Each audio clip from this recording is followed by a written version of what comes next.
નમસ્કાર મિત્રો, સ્વાગત છે તમારું અમારી યુટ્યુબ ચેનલ ત્રિનેત્ર ભક્તિમાં. મિત્રો, આજે આપણે જાણવાના છીએ નાગ દેવતાની કથા. નાગ પંચમી ક્યારે છે અને તેના શુભ મુહૂર્તો. નાગ દેવતાને દૂધ પીવડાવવાની સાથે 3 ઉપાય કરવાથી ભગવાન શિવ દૂર કરી દેશે દરેક મુશ્કેલીઓ દૂર કરે છે. નાગ પંચમીનો તહેવાર દર વર્ષ શ્રાવણ માસના શુક્લ પક્ષની 5મના દિવસે ઉજવવામાં આવે છે. વર્ષ 2024માં તારીખ 9 ઓગસ્ટ નાગપંચમીના દિવસે સાપની પૂજા કરવામાં આવે છે અને લોકો તેમને ખુશ કરવા માટે તેમને દૂધ પણ ખવડાવે છે. એવું માનવામાં આવે છે આ દિવસે સાપને દૂધ પીવડાવવાથી જીવનની પરેશાનીઓનો અંત આવે છે. આવી સ્થિતિમાં જો તમે નાગપંચમીના દિવસે સાપને દૂધ ખવડાવવાથી અને સાથે જ કેટલાક ઉપાયો તો ભગવાન શિવની કૃપા તમારા ઉપર વરસે છે.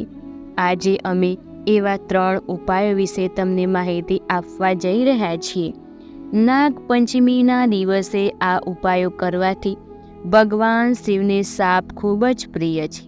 તેથી જ તેમને નાગરાજને ગળામાં પહેર્યો છે. આવી સ્થિતિમાં જો તમે નાગપંચમીના દિવસે કેટલાક ખાસ ઉપાયો કરો છો તો નાગ દેવતાની સાથે સાથે તમને ભગવાન શિવની પણ કૃપા પ્રાપ્ત રહે છે. નાગપંચમીના દિવસે નાગ દેવતાને દૂધ પીવડાવવાથી શુભ માનવામાં આવ્યું છે, પરંતુ આ દિવસે તમારે તમારા ઘરના મુખ્ય દ્વાર પર સાપનો આકાર પણ બનાવવો જોઈએ. આ પછી તમારે નાગ દેવતાની પૂજા કરવી જોઈએ. એવું માનવામાં આવે કે જો તમે પ્રવેશ દ્વાર પર સાપનો આકાર બનાવ્યો, તમારા જીવનમાં આર્થિક સમૃદ્ધિ, તમારા બધા કામ પૂરા થાય અને તમને કાલ સર્પદોષમાંથી પણ મુક્તિ મળે. જો તમારા જીવનમાં વારંવાર સમસ્યાઓ આવી રહે, તમે પૈસા બચાવી નથી શકતા, પરિવારમાં ઝઘડા થાય, તો નાગપંચમીના દિવસે નાગ દેવતાને દૂધ પીવડાવ્યા પછી તમારી ચાંદીની વસ્તુઓ ખરીદીને ઘરે લાવવી જોઈએ. જો શક્ય હોય તો ચાંદીની ધાતુથી બનેલા સાપની જોડી ઘરે લાવો અને તેમની પૂજા કરો. પછી તેમણે શિવ મંદિરમાં અર્પણ કરો. એવું માનવામાં આવે છે આ ઉપાય કરવાથી માત્ર નાગ દેવતા જ નહીં, પરંતુ ભગવાન શિવ પણ પ્રસન્ન થાય છે અને તમારું જીવન સુધરવા લાગે છે. જો તમે ચાંદીના સાપની જોડી નથી લાવ્યા અને માત્ર ચાંદીની વસ્તુઓ ખરીદીને ઘરે લાવ્યા છો, તો પણ તમારા માટે શુભ જ મનાય છે. નાગપંચમીના દિવસે તમારે નાગ દેવતાને ફળ, દૂધ અર્પણ કરવું જોઈએ અને ભગવાન શિવ પૂજા કરવી જોઈએ. આ સરળ ઉપાય તમારા જીવનમાં સ્થિરતા લાવે છે અને તમારી આર્થિક સ્થિતિમાં સુધારો કરે છે અને તમારી એકત્રિત સંપત્તિમાં વધારો કરે છે. આ સાથે જ આ ઉપાય માનસિક સ્વાસ્થ્ય માટે પણ જરૂરી છે. મિત્રો, આ વિડીયોમાં આપણે નાગપંચમી વ્રત કથાની વાત કરીશું, તો તમે શાંતિથી સાંભળજો. નાગપોચમ વ્રત કથા અને તેની પૂજા વિધિ. નાગપોચમની પૂજા વિધિ. શ્રાવણ માસની વદ પાંચમ અને નાગપોચમના વ્રતનો દિવસ. આ દિવસે વ્રત કરનારે પોતાના ઘરની દિવાલ ઉપર, બંને તો રસોડાની દિવાલ ઉપર નાગદાદાનું ચિત્ર દોરવું, ઘીનો દીવો કરવો, ઘી અને બાજરીના લોટની કોરી ફુલેર કરવી, પલાળેલી મગની દાળ, શ્રીફળ 1 વખત જમીને આ વ્રત કરવું. બને તો આગલા દિવસે ચણાના લોટનું ટાઢું જમવું, વાર્તા કહેવી અને નાગદાદાની પૂજા કરવી. એક નાનું ગામ હતું. તેમાં એક ડોસી રહી. ડોસીને 7 દીકરા. 6 દીકરા મોટા હતા. એમની વહુઓ પિયરમાં ઘણું જ સુખ કરીને આવી હતી. પૈસા ટકાની રેલમછેલ હતી. 7મા છોકરાની વહુ પિયરમાં ગરીબ હતી. તેથી તેને સાસુ મેણા ટોણ મારે, વાત વાતમાં વાંધા કચકા પડે. આમ નાની વહુને દુઃખે બધાના જમ્યા પછી એઠું ખાવું પડતું. નાની વહુ બિચારી દુઃખના દિવસો પસાર થતા હતા. એવામાં નાની વહુને સુખનો દિવસ આવ્યો. નાની વહુ ગર્ભવતી થઈ. એને જેમ જેમ દિવસો પસાર થયા નાની વહુને જુદી જુદી વસ્તુઓ ખાવાનું મન થાય, પણ કોણ ખાવા આપે? ઘરમાં બધા તેના દુશ્મન. એક દિવસ ઘરમાં દૂધ પાક બનાવ્યો છે. નાની વહુને દૂધ પાક ખાવાની ઈચ્છા થઈ. આવી ઘરમાં નાના મોટાએ આનંદથી દૂધ પાક ખાધો, પણ નાની વહુ સામે કોઈએ જોયું નહીં. બધાએ દૂધ પાક ખાઈ લીધા પછી તેના ભાગે તો વાસણોનો ઠેરો જ લાવે. સાસુએ કહ્યું, ડીબામાંથી નાખ અને તપેલીમાંથી પડેલા પોપડાને ખાઈ લે. જે નાની વહુએ બિચારીએ દૂધ પાક પડેલા પોપડા ઉખેડીને એક વાટકામાં ભેગા કરે અને પછી વાસણ ધોવા માટે પાણી ભરવા ગઈ. પોપડાનો વાટકો એક રાફડા પાસે મૂકીને પાણીનું બેડું ભરવા આગળ ગઈ. મનમાં એક વિચાર કર્યો.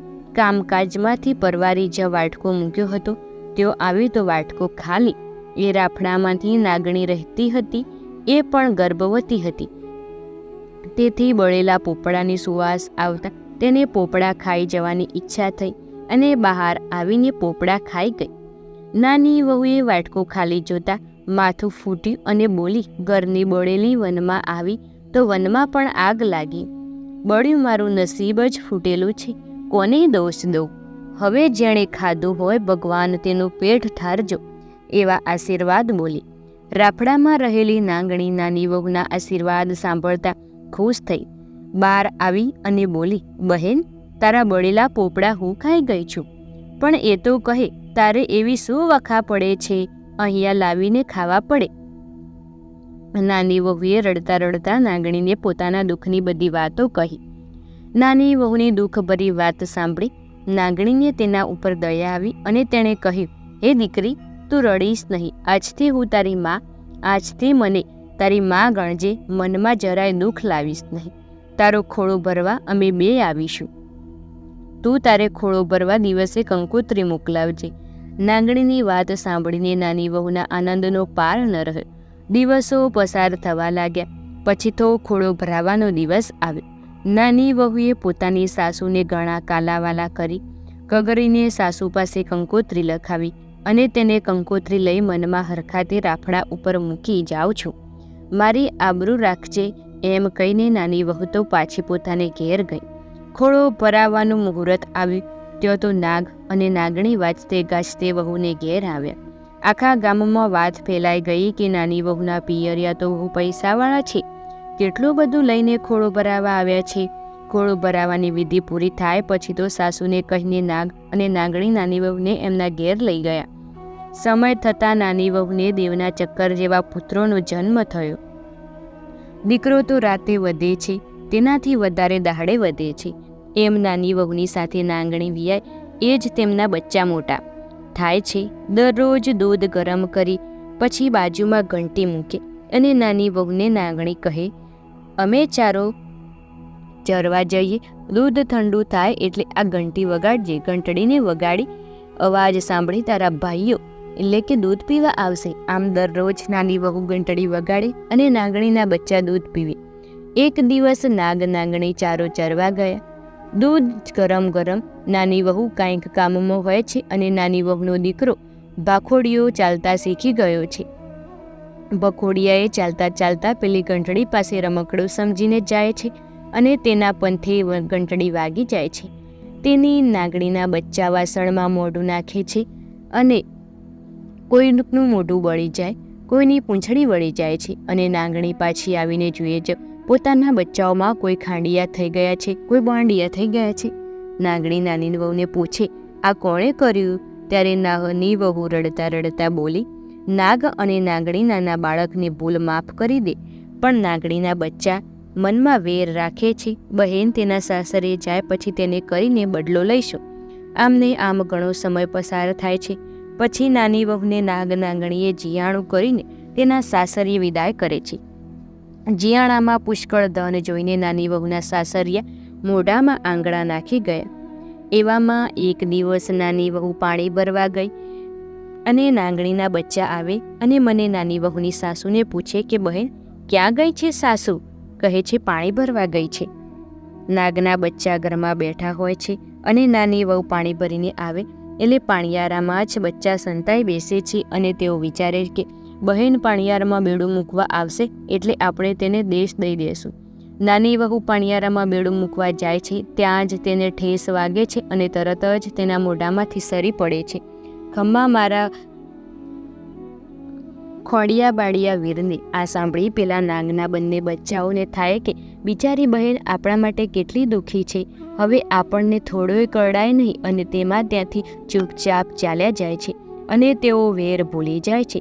સાસરામાં નાની વહુ માનતી હતી, તેથી જેઠાણીઓ વગર લાકડે બળવા લાગી.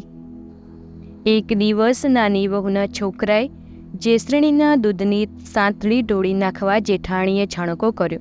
તું તો મોટા ઘરનો છે, તારી માને કહે વાડે બેસો બંધાવી.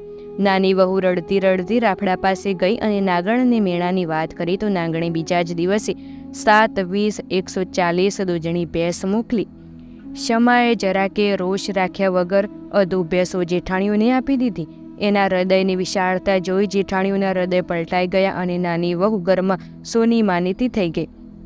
હે નાગ દેવતા, હે નાગ માતા, જેવા નાની વહુને ફળ એવા વ્રત કરનાર, વાંચનાર, સાંભળનાર સૌને ફળજો. ઓમ નમઃ શિવાય. મિત્રો, આ હતી નાગપંચમની કથા. તમને વિડીયો પસંદ આવ્યો તો વિડીયોને લાઇક, શેર, કમેન્ટ કરો અને ચેનલમાં નવા હોય તો ચેનલને સબસ્ક્રાઈબ કરો. ધન્યવાદ.